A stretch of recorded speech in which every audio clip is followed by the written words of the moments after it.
Solid.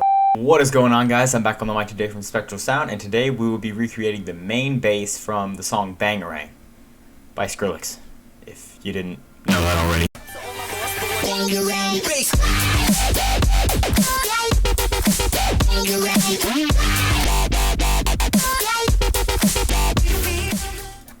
Alright, I know it is not like exact, it's not perfect, but there is a specific technique I want to go through here, because I'm pretty sure, I mean, obviously the sound wasn't made in Serum. Serum wasn't made in 2012.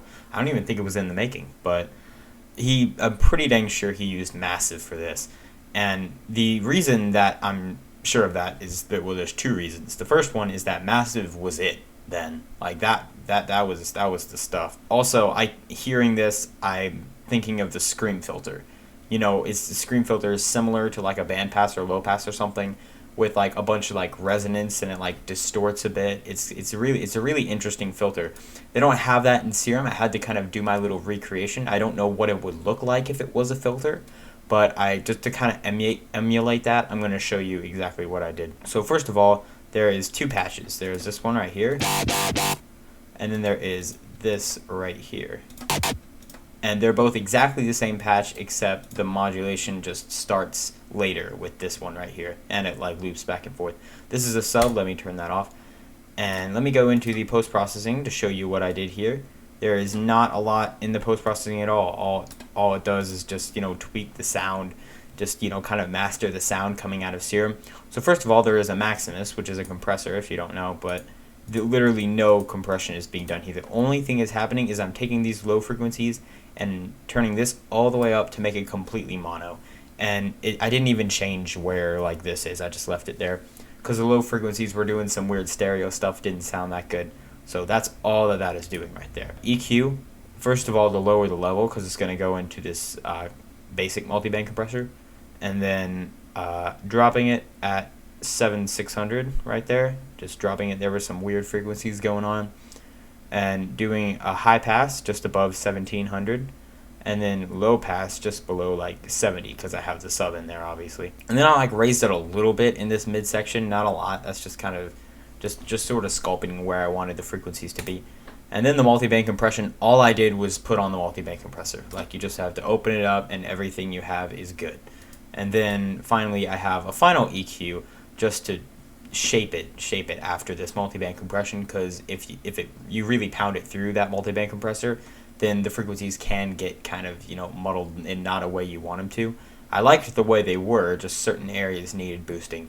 So first of all, this top end right here, as you can see, and so, you know, just this area right in here between like 100 and, yeah, between like 100 and 250 or so, just somewhere in there, that'd be fine. Also, I'm doing a little bit of like stereo thing on the master, this little stereo part right here, which is basically the same as this right here, but what I'm doing, I'm just raising all the stereo. So, and that's not making the mono part, the bass part, that's not making it stereo. All that's doing is taking the stereo signal and making it louder versus actually spreading out the mid signal. So we're not getting any weird phase stuff there. Everything's good. So let me turn off the post-processing. This is how it sounds. Alright, so it still sounds the same, it's just a little duller. It's not as rich as it was before. So let's get right into this. Alright, so here's the patch with everything turned off. Let's start with this first table with an Evol long grease. Okay, long grease, I don't know, whatever.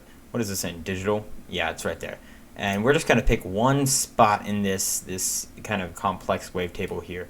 And that's at the 176th frame. So we get this looking thing right there. We're not moving the wavetable position at all. But we do have bend minus turned all the way up. It says bend plus minus here. You can do that and just turn it all the way up, but it'll be exactly the same as if you had just selected a bend minus. It doesn't matter. Now we're modulating the level with LFO1 here, 75. Now you see what LFO1's doing. It's just this very harsh wobbling shape and pretty basic stuff. And it just repeats at 1/8 on trigger. This is what it is by itself. Nothing much at all. Let's throw on Oscillator B. This is a 4088, and we're doing the exact same thing as we did before. We're just going to pick a position, and I chose the 139th frame. Same thing with the volume, except it's going from 0 up to about like 55. We didn't want it quite as loud as the other ones. And now with that is what we got. I also want to mention that oscillator A is down 2 octaves, oscillator B is down 1 octave. This is like the lower the bass tone, that's what the main sound is coming out of. Then this adds some higher frequencies on there to make it sound more, to make it sound brighter. I don't know, it sounds a little more energetic. It's not as like deep and growly as it is. And that's exactly what I'm doing with the sub here. I'm not actually using it as a sub because I have a separate sub. What I'm doing is I put it on a saw wave, turn it up 1 octave actually, and what I'm doing here is modulating the level. It's going from 0 to 75, and I didn't hit direct out, so it's going through all the post-processing except for the filter here. So now this is what all that sounds like.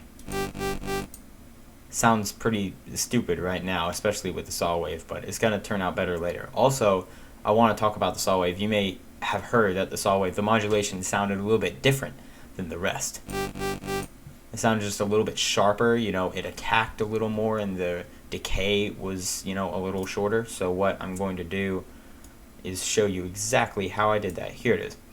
So when you connect it to the sub oscillator, you got to go find, when you've connected it right here, you got to go find it in the matrix, and then take this, which is normally like that, and bring it all the way down. And that's adjusting the curve of how, like the ratio of where this modulation is to what you're modulating, what the level is. And it's hard for me to explain in this area, but imagine this right here, like this part, as the modulation going up and down, and this part is how much modulation is actually going down. So if you're like doing if you have it as a straight line, I'm so bad at explaining this, if you have it at a straight line, then if the modulation goes up 50%, the level of the modulation will go up 50%. If you do it like this, let me change it, there we go, do it like this, if the modulation is at 50%, the level will not be as high, it'll only be like down there. So you can adjust the curve of the modulation. I have it all the way down because I did not want it at the very beginning and the very end, I just wanted it at the middle. So the only part where it comes in is this top part right here. It has to get to like very, very near the top. You know, I'm probably going to zoom in on this so you can see it better, but the very, very top right here to be able to produce any signal at all. And that's going to come out in the multiband compression. The reason I did that was because you could hear the saw wave decaying after the main sound decayed, and it really didn't sound good. It sounded kind of cheesy like it is right here. So that's what that is for. Just keep that in mind. Alright, let's throw on a filter. This is a bandpass plus peak filter. I didn't end up using the peak filter. I thought I might, but I didn't. Oscillator A and B are routing through this. The cutoff is all the way down at 8 Hertz, and it is going up 58. So we're getting the classic kind of bandpass filter wow action. The resonance is at 30%, and it's going up 70%. So 32 all the way up, basically. The pan didn't mess with the pan. The drive is going from 0 to 100% just to add a little extra dynamic. And obviously, like I said, the frequency is down, and the mix is all the way up. Lastly, let's throw on some bright white noise. The level of this is at 24%, and it just stays there. We're not doing any modulation. It's not running through the filter. It's just there to add a little extra crisp brightness at the top of the sound. All right, now this is what we got. Not sounding too good yet, but the key to this is really the distortion. So I'm going to play it with the distortion I have going right here. Alright, it's starting to get a little more vowely and it's starting to get a little better. I chose an asymmetrical distortion here, and I'm going to get to why I chose an asymmetrical distortion later. But for right now, the drive is at 7%, and it's modulating up 40% with LFO1. Everything, when I say modulating, it's modulating with LFO1. There is no modulator for anything else. And the mix is at 75% right there, so we're not getting all the distortion, we're just getting most of it. Alright, why I chose the asymmetrical. Now, if you look at what's going on here, it looks to be about the same as if you did a tube distortion or something. But let me turn the drive all the way up. Okay, I just wanted you to have a look at what this looks like. You see, this one has, you know, kind of a thicker square, and this one is a little tighter. It's lower, it's crushed a little bit more. And that means that both sides, both positive and negative, I don't know what it's called, because there's, you know, just the zero where there's no sound. There's the positive phase of the waveform, and then it goes down into the negative phase. And what this is doing right here, it's affecting each phase, the positive and negative phase, differently. And what that does is it creates saw wave harmonics, basically, because normal distortion, it creates square harmonics and multiplies them across the spectrum, just odd harmonics. With asymmetrical, you don't have to just do odd harmonics and make your sound squarified. Like, you can add those even harmonics in with it. So that's why I chose that, because this was not a squarified bass. This is a very pure tonal sound. So asymmetrical worked a lot better in this. And asymmetrical is really good for, like, you know, nice growl basses. It's a really dirty distortion as well. Like, it's really strong. So it's a pretty nice distortion format here. All right, now let's throw on some hyper dimension. I have the mix at 23%, everything else is normal here. And the normal thing with this dimension, the size at 0 and the mix is at 75%. So we're getting a really nice wide and thick sound. Alright, it's still not sounding great, however. It needs multi-band compression, and I'm really compressing this. Alright, the threshold is at negative 4.8, and everything else is the same, no gain. The high one is at 100, the mid one is at 44, and the low one is also at 100. I just crank this a lot harder than I usually do. However, it sounds very, very nice when I do that. Whew. That's loud, but that's a really fat sound. Now to kind of rein in those high frequencies, because they're pretty piercing at the top, I have this low pass filter. The frequency is all the way down at 22 hertz, and it's modulating up 100.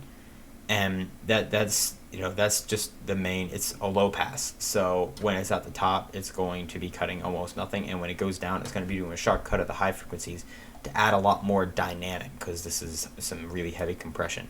Q factor is going from 74% down negative 32. When it's all the way down, there's a bit of peaking right here in this area, and then when it's all the way up, there's almost no peaking. When there's a lot of like peakage of this filter at the very top, it highlights those high frequencies in a really weird way. It makes them really piercing, and I didn't really like it. It sounded fine in the lower register though. If anything, it just added more sweepiness to the sound, so that's what I wanted there. On the left side of the EQ, I have a peaking EQ right here. The gain is going from negative 17.7 up 36. The frequency is at just, about 1700. And the Q factor is at 40%. You can see what it's doing right here.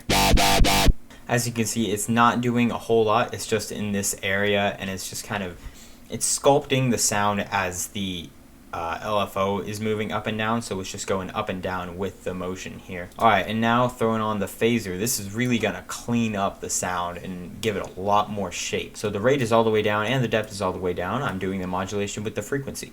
It is at 26 hertz going up 29. The mix is going from 17, also modulating up to 48. And now you can hear what it does. Alright, now that just cleaned up the vowel a lot. It really highlighted those frequencies. Just to get the right area here for the frequency helped so much to clean the sound up. Now we're really getting somewhere. Let's finally put on a chorus to wrap it all up. The rate is at 0.01. Delay 1 is at 0.0. Delay 2 is at 0.3. Super tight delay just to really widen things out. The depth is at 20 milliseconds and the feedback is at 10%.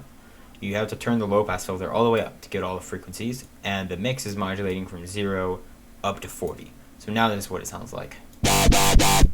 Alright, sounds very, very good. Of course, like the chorus and the dimension stuff did the weird stuff with the low end, which is why I had to do that, and with all the post-processing.